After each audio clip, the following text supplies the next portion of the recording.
મિત્રો તમે ઘણી વખત વિડીયો જોતા હોય ત્યારે તમે જોયું હોય છે કે વિડીયોની ઉપર એવા આઈડી ઘણી બધી આઈડી બતાવવામાં આવે છે, આપણા ફોલોવરની હોય તે પણ બતાવે છે, અથવા સગા સંબંધી હોય, આપણા જાણીતા હોય કે કોઈ પણ એવા મિત્રો હોય કે જેની આઈડી એમાં બતાવે છે કે આ મિત્રએ કે આ તમારા સગા સંબંધી આ વિડીયોને લાઇક કરી છે.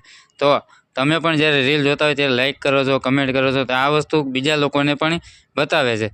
તો આવું તમારી સાથે ન થાય અને તમને પણ કોઈ પણ માણસ તમને એવું ન કહે કે આ વિડીયો તમે જોયેલો છે, લાઇક કરેલી છે, કમેન્ટ કરેલી છે, તો આવું બીજા લોકો નોટિસ ન કરે તો આ બંધ કેવી રીતના થાય? તો એના માટેનું આજે હું સેટિંગ લઈને આવ્યો છું કે જેનાથી તમે કોઈ પણ વિડીયો લાઇક કરશો, કમેન્ટ કરશો તો બીજા લોકોને ખબર નહીં પડે, બરાબર? તો આ સેટિંગ તમારે બંધ કેવી રીતના કરવું ને એ તમને હું આજે શીખવાડવાનો છું.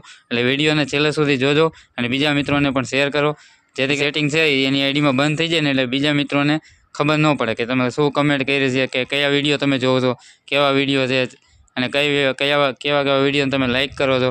આ બીજા લોકોને બતાવવાનું બંધ કરી દેશે, બરાબર? તો ચાલો છેલ્લે સુધી તમે વિડીયોને જોજો. તો હું ફટાફટ તમને આ સેટિંગ સમજાવી દઉં કઈ રીતના થાય છે. તો ત્યાં સુધી તમે આ વિડીયોને લાઇક કરી દો, શેર કરી દો અને વિડીયોમાં કમેન્ટ કરજો કે અત્યારે જે આ તમને સેટિંગ શીખવાડ્યું તે સેટિંગ તમને પહેલાં ખબર હતી કે નહોતી. તો ચાલો ફટાફટ તમને સેટિંગ સમજાવી દઉં કઈ રીતના એ બંધ થઈ જાય. તો મિત્રો સૌથી પહેલાં તમારા મોબાઈલમાં તમારે ઇન્સ્ટાગ્રામ ઓપન કરીને તમારી આઈડીમાં જઈને ઉપર 3 જે ડોટ છે તેમાં જવાનું રહેશે. 3 ડોટ ઉપર જઈને તમે નીચે થોડાક જશો એટલે આવી રીતના નીચે તમને થોડાક સુધી જશો એટલે તમને લખેલું બતાવશે એક્ટિવિટી એન્ડ ફ્રેન્ડ ટેબ. જો આ છે. હવે આમાં નીચે જે બટન છે ને નો વન, એમાં તમારે સિલેક્ટ કરી લેવાનું રહેશે. આવું કરશો એટલે તમારે જે વિડીયોમાં તમે બતાવે છે તે તમને બતાવતું બંધ થઈ જશે અને બીજા લોકોને ખબર પણ નહીં પડે કે તમે કયા વિડીયો જોવો છો.